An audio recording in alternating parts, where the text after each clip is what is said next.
শ্রীচৈতন্য মহাপ্রভু ও স্বরূপ দামোদরের অন্তর্ধানের পর শ্রী রঘুনাথ দাস গোস্বামী শ্রীচৈতন্যের মনো অভিলাষ পূর্ণ করতে শ্রীলরূপ গোস্বামী ও শ্রীল সনাতন গোস্বামীর সঙ্গী হওয়ার জন্য বৃন্দাবনের পথে উদ্দেশ্যে যাত্রা শুরু করে। রঘুনাথ দাস একাধিক্রমে 16 বছর শ্রীচৈতন্য মহাপ্রভুর সান্নিধ্য লাভ করার কারণে শ্রীলরূপ গোস্বামী শ্রীল সনাতন গোস্বামী দুই ভাই সস্নেহে রঘুনাথ দাসকে 2 ঘন্টা করে প্রত্যেক দিন শ্রীচৈতন্য মহাপ্রভুর লীলারস আস্বাদন করাতেন। শ্রী রঘুনাথ দাস এতটাই হরিনাম জপে নিমগ্ন হয়ে থাকতেন যে নিজের জন্য একটা কুঠির নির্মাণ করার কথা তার মনে কখনো উদিতও হতো না। একদিন রঘুনাথ দাস রাধাকৃষ্ণের প্রেমে নিমগ্ন হয়ে রাধাকুণ্ডের তীরে হরিনাম জপ করছিলেন, আর সেইখানেই কয়েকটি বাঘ জলপান করতে এসেছিলেন। তখন দূর থেকে শ্রী সনাতন গোস্বামী তাকিয়ে দেখছেন রঘুনাথ দাসকে পাহারা দেওয়ার জন্য স্বয়ং ভগবান শ্রীকৃষ্ণ দাঁড়িয়ে আছেন, তাই বাঘগুলি তাকে কোনো ক্ষতি করতে পারছে না।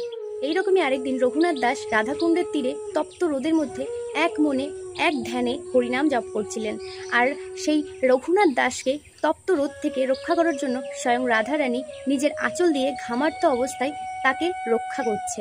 আর তা আবার সনাতন গোস্বামী দেখে ফেলে এবং তিনি একদিন রঘুনাথ দাসকে ডেকে বলেন, তুমি আর কত রাধাকৃষ্ণের সেবা নেবে? তুমি এবার নিজের জন্য একটা ভজন কুটির তৈরি করছো না কেন? তখন রঘুনাথ দাস তাদের মুখে সমস্ত কথা শুনতে পেয়ে অত্যন্ত দুঃখিত হলেন এবং নিজের জন্য ভজন কুঠি নির্মাণ করলেন। হরি বল, রাধে রাধে।